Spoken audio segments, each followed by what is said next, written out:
Oke, saya tunjukkan bahwa mesin yang cegreng itu tidak sehat. Assalamualaikum warahmatullahi wabarakatuh. Berjumpa lagi dengan mekanik dagelan. Kali ini saya akan coba membahas pertanyaan yang sering diajukan, yaitu stasioner yang ginjal. Sebenarnya kondisi stasioner itu ada beberapa kasus ya. Yang pertama itu adalah ginjal disebabkan oleh campuran yang terlalu miskin.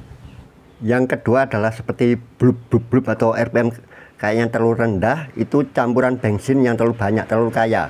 Kemudian yang sering adalah stasioner itu ada seperti sendatan, jeguk, orang ceguken itu ya. Kadang-kadang nanti ada jeguk, itu pengapian yang terlalu maju. Saya sering menyampaikan teman-teman bahwa mobil karburator saat mesin dingin, saat pagi ya, terutama dingin, intinya dingin, kemudian tanpa melakukan treatment apapun di starter langsung cegreng, langsung anteng, itu menurut saya tidak benar. Ya tentu saja ini ada alasannya ya. Tetapi bila di mobil Anda itu tidak ada masalah, ketika nanti panas ya nggak ada masalah. Tapi kenapa settingan itu harusnya ya tidak seperti itu? Karena apa? Pada mobil karburator itu ada yang memakai cuk, ada yang tidak. Sedangkan pada Kijang 5K ini kan tidak memakai sistem cuk, yang artinya saat mesin dingin tidak ada sistem yang untuk memperkaya campuran stasioner untuk mengurangi udara. Tapi saya tidak tahu pada Kijang kapsul itu kenapa untuk idle-nya itu bisa memakai ini gas yang dibesarkan, penonjok ya di sini.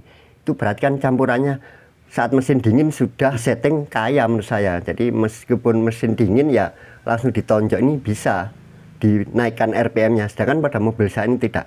Kenapa campuran ini saya buat miskin? Jadi memang sampai sekarang saya belum menemukan campuran miskin itu kan dua pengertiannya. Dari rasionya, misalkan bensinnya 50, udaranya 10. Yang idealnya harusnya udara itu cukup 5. Itu kan berarti miskin. Atau rasio ini perbandingan besarnya spuyer, itu kan bisa juga spuyernya saya besarkan tapi lubang udaranya saya perbesar, juga akhirnya kan jadi miskin. Itu saya juga belum menemukan. Tapi yang saya pahami, setahu saya spuyer stasioner ya diusahakan sekecil mungkin.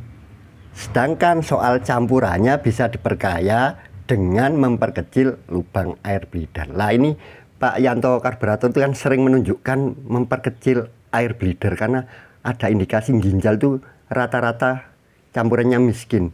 Padahal ya kalau teman-teman belum pernah mengganti spuyer, sebelum melakukan perubahan ya pada karburator seperti membesarkan atau mengecilkan air bleeder itu, karena sesuai petunjuk yang saya baca, memang karburator itu diusahakan ya jangan dilakukan perubahan apapun. Saya lihat di Pak Yanto karburator itu selalu memperkecil air bleeder karena indikasinya adalah campurannya itu terlalu miskin, kebanyakan udara. Lah ini coba saya jelaskan dari mana asalnya udara palsu tersebut. Jadi yang pertama-tama teman-teman, kalau untuk menyetel campuran stasioner itu usahakan saat mesin sudah panas ya, jangan saat mesin dingin. Jadi untuk menyetel baut angin itu ya biarkan mesin panas, dan usahakan kita memakai pengapian standar dulu. Saya biasanya pakai ya 5 derajat itu. Jadi saat mesin diam itu coakan di puli askrek ditaruh di 5, kemudian ini diputar delkonya itu sampai bunga api terjadi, yaitu berarti pengapian di 5 derajat. Mau pakai silinder nomor 4 atau nomor 1 tidak ada masalah. Jadi ini sudah mengeliminasi satu faktor yang menyebabkan ginjal, yaitu pengapian dulu. Pengapian kita usahakan nggak apa-apa itu dianggap mundur ya teman-teman, 5 derajat. Itu untuk setelan awal lebih baik di situ. Baru setelah mesin panas Anda cari-cari di putaran paling enak ya, itu susah kalau bahasa paling enak itu putaran paling tinggi dan anteng, itu aja. Lah nanti masih ginjal, lah itu kita bahas yang kedua, yaitu kemungkinan besar yang paling sering ya kasus itu adalah terlalu banyak udara. Jarang yang kasus terlalu kaya. Kalau terlalu kaya itu ya karena tersumbat ya di dalamnya itu lubang air bleeder, kemungkinan tersumbat atau pernah membesarkan spuyer stasioner. Tapi kasus yang paling sering ketika karbu itu standar ya, diusahakan standar, itu adalah adanya kebocoran angin palsu. Nah, di sini saya akan coba jelaskan dari mana asalnya kebocoran angin palsu. Yang pertama adalah dari karbunya sendiri, teman-teman. Itu paling sering adalah skep nomor 2 itu tidak tertutup rapat. Nah, nanti Anda cek ketika mengginjal itu ya ditutup di area sini, di area sekunder. Nah, kalau tambah anteng ya itu berarti ada kebocoran. Yang kedua dari sistem HIC. HIC ini bisa ngowos ya, terbuka. Anda jangan ngeceknya dari sini. Tidak akurat teman-teman, ada hisapan atau tidak. Langsung aja Anda sumbat dari bawahnya. Dari sini. Langsung disumbat di sini. Itu seringnya di sini kalau pakai selang vakum murah di sini retak, sobek karena ini agak ketekuk. Memang yang agak sulit yang model bandul ya, kita harus bongkar di dalam karena jalurnya lewat dalam. Itu sumber paling sering pada karbu ketika terjadi kebocoran udara palsu itu yang membuat ginjal. Kemudian ya dari ini flange dari sini. Nah, tekniknya nanti itu pakai disiram bensin ya. Saya tunjukkan nanti memakai ini teman-teman, yang aman. Yang takut ya sama seperti saya takut ya pakai ini.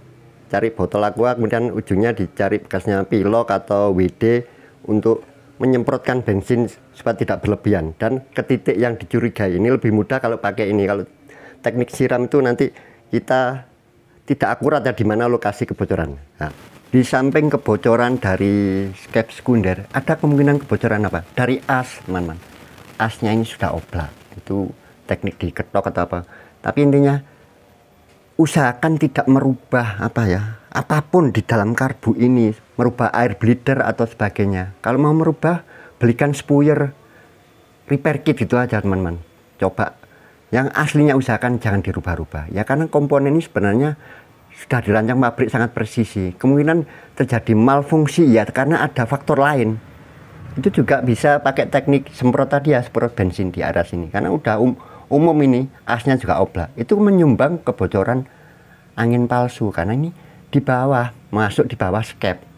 Tapi seringnya ya dari skep sekunder, katup sekunder, koin, gobangan sekunder yang tidak menutup rapat, kemudian dari AIC selangnya ini bocor. Makanya saya ganti selang ini. Sebenarnya saya kurang cocok ya dengan selang ini. Kenapa? Diameter dalamnya terlalu sempit. Nah, ini kemarin saya dapat dari langganan, katanya ini dari Jepang ini. Bentuknya jelek tapi ini tahan panas sekali, dan lubang dalamnya standar, tidak mengecil. Nah, ini lubangnya lumayan besar.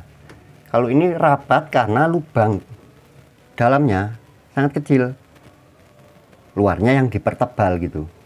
Karena harusnya ya tidak boleh diperkecil, mempengaruhi ya, pasti ada pengaruhnya, cuman persentasenya kecil gitu. Sensitivitasnya tidak pas ya, diusahakan ya jalurnya jangan terlalu panjang, itu diusahakan pas saja jalur selang tadi.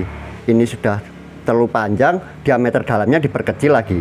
Dan faktor selanjutnya bisa dari ini, solenoid ini yang bermasalah, tidak menutup sempurna atau membuka sempurna, membuat campuran tidak pas, karena memang membantu pencampuran nih teman-teman. Nah, kalau ragu dibongkar, ditutup pakai baut gitu teman-teman. Itu kita analisa dulu dari area karburator sebelum melangkah ke lain-lain, dan usahakan itu tadi saya ulang-ulang berkali-kali, jangan merubah apapun di dalam karburator ya, selama tidak diperlukan gitu teman-teman. Itu jangan mencacati karburator, usahakan yang lain aja, yang mudah dicarikan penggantinya.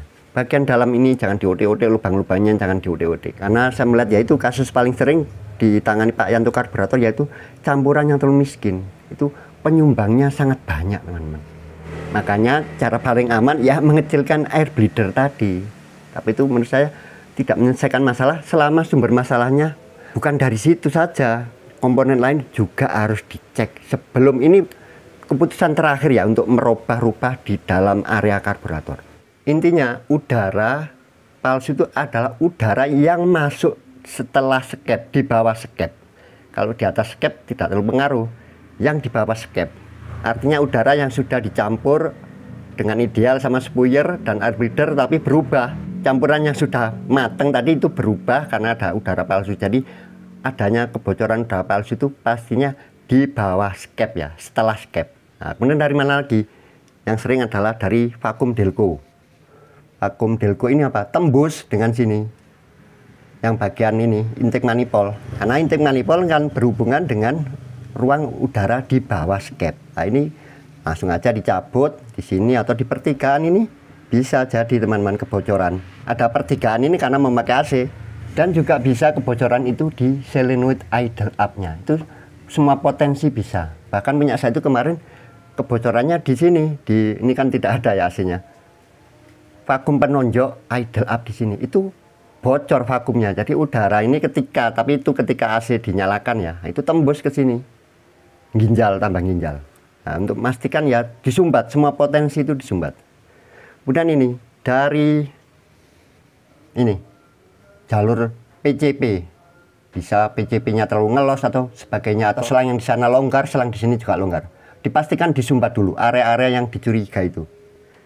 Dan ini yang paling sering pada kijang ya, karena mungkin konstruksinya ini yang berat, yaitu adanya kebocoran di intake manifold. Nah, itu tujuan saya tadi bikin ini.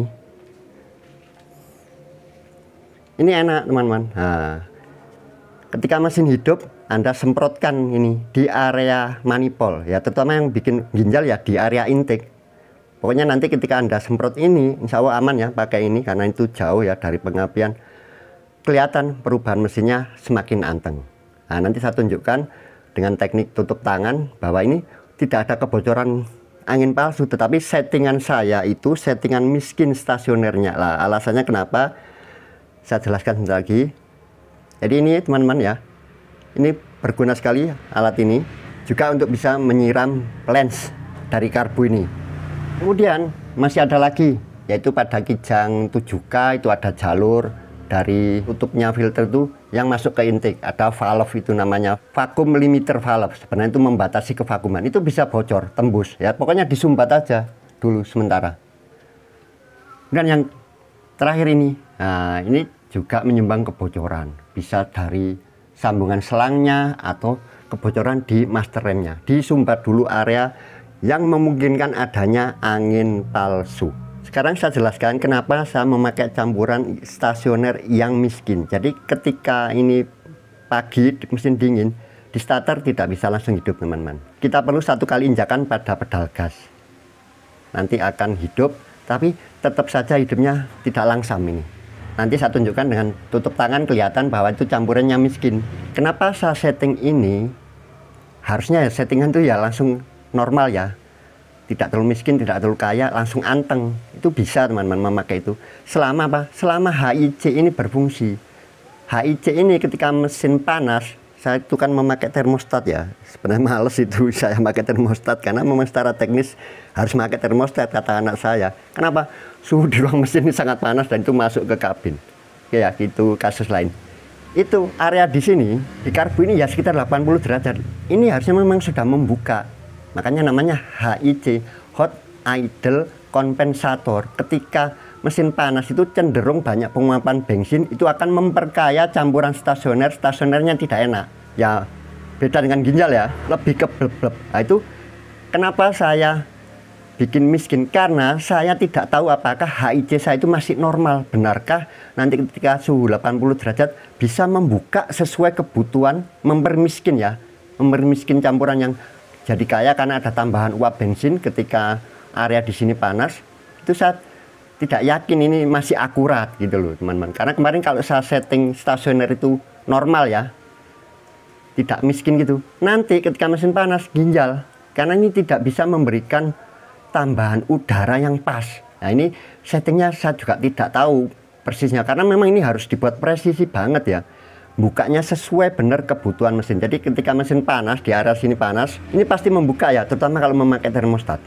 Ini rancangannya di atas 60 ya, sudah mulai membuka. Bukanya itu kan gradual, sedikit-sedikit. Nah, itu kita nyari apa settingan yang pas sesuai kebutuhan mesin itu susah. Dengan saya buat miskin itu, ternyata saat mesin panas enak teman-teman. Sepertinya ini mengirim yang pas, atau bisa juga ini tidak mengirim udara sama sekali, tidak berfungsi, bisa jadi. Tapi akhirnya ketika panas, itu stasioner saya enak. Oke, saya tunjukkan bahwa mesin yang ceger itu tidak sehat.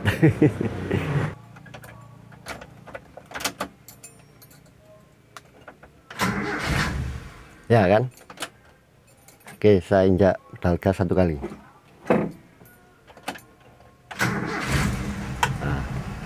Kan tidak anteng ya, nah, kayak mau mati gitu ya.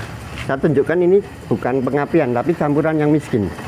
Oh, ini harus saya injak-injak beberapa kali, bisa nambah bensin. Nah, saya tunjukkan ini campuran miskin dengan menutup corong udara di area primer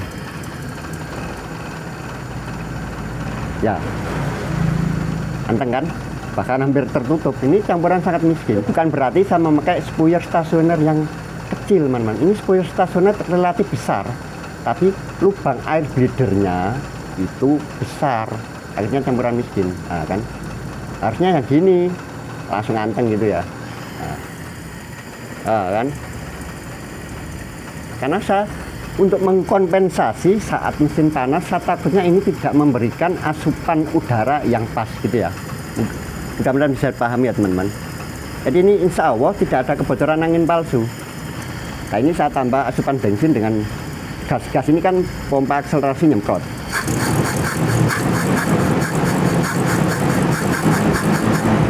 Saya banyakin. Nah, anteng kan? Oke. Jadi campuran itu saya buat miskin. Ya sebenarnya nggak bener gitu teman. Harusnya usahakan ya campuran normal gitu ya.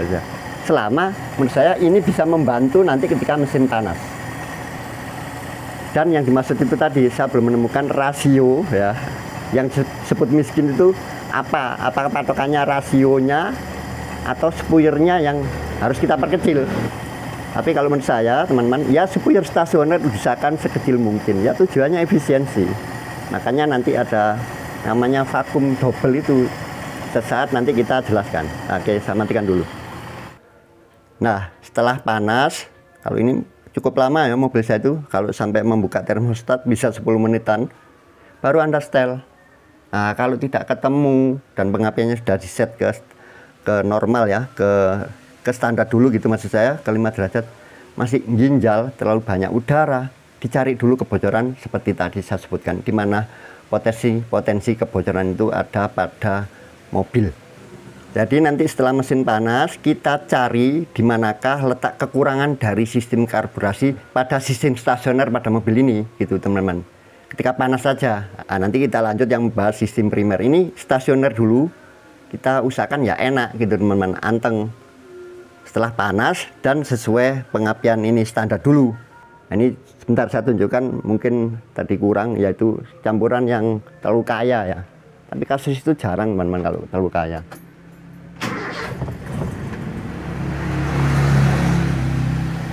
Nah itu masih miskin teman-teman. Kita perkaya tadi kan kita gas-gas tadi yang nyemprot. Nah seharusnya segini. Nah, halus anteng ya. Coba saya perkaya, campuran yang kaya itu seperti apa? Ya gini, hampir sama gitu teman ya. Biasanya RPM-nya rendah.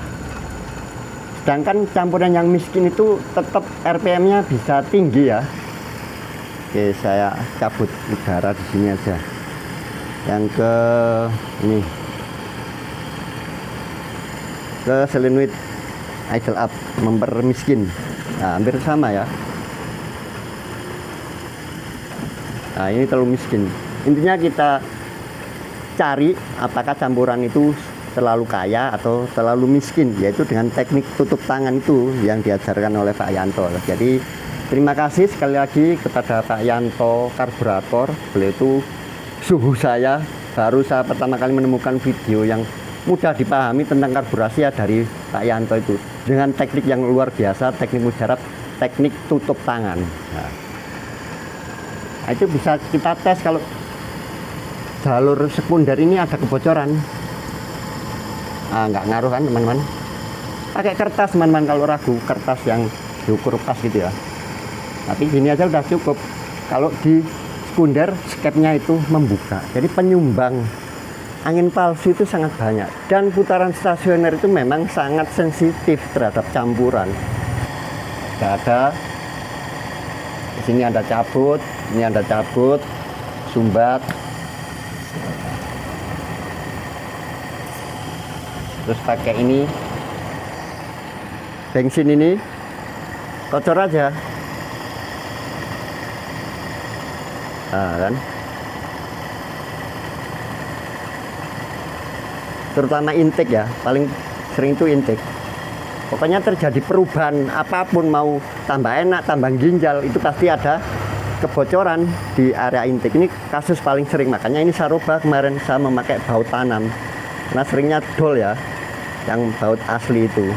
Oke, saya tunjukkan pengapian yang terlalu maju saat stasioner ya, karena memang bengkel itu seringnya menyetel apa ya, difurkan. Itu sudah karakter mekanik ya, karena disukai oleh pelanggan. Nah, ini saya dorong ya oktan selektor. Nah, itu kadang-kadang nanti teman-teman habis langsam itu ya, jeguk jeguk gitu. Itu nanti tidak langsung, tunggu agak lama, di beberapa saat itu ada jeguk kayak apa ya, pokoknya tersedak. Nah, itu salah satu ciri dari pengapian yang terlalu maju. Nanti kita bahas kenapa ada 2 vakum itu ya, itu rahasia pabrik. Belum ada yang bahas kayaknya mengenai fungsi dari vakum yang 2 itu, yang pertama yang belakang. Karena di Toyota itu ternyata di tahun 90-an ke bawah itu memakai 1 vakum, tetapi ketika tahun 90-an ke atas memakai 2 vakum. Itu saya tahunya ada di Corolla Twin Cam. Itu ternyata hubungannya rahasia pabrik, efisiensi. Teman-teman, mungkin video yang berlibat ini semoga bisa dipahami ya, karena memang bahasa saya bahasa orang yang tidak berpendidikan, jadi kacau balau, tidak berurutan, banyak yang komplain tidak berurutan, banyak ngomong, yang namanya dukun teman-teman. Tukang jual jamu. Semoga ada manfaatnya. Wassalamualaikum warahmatullahi wabarakatuh.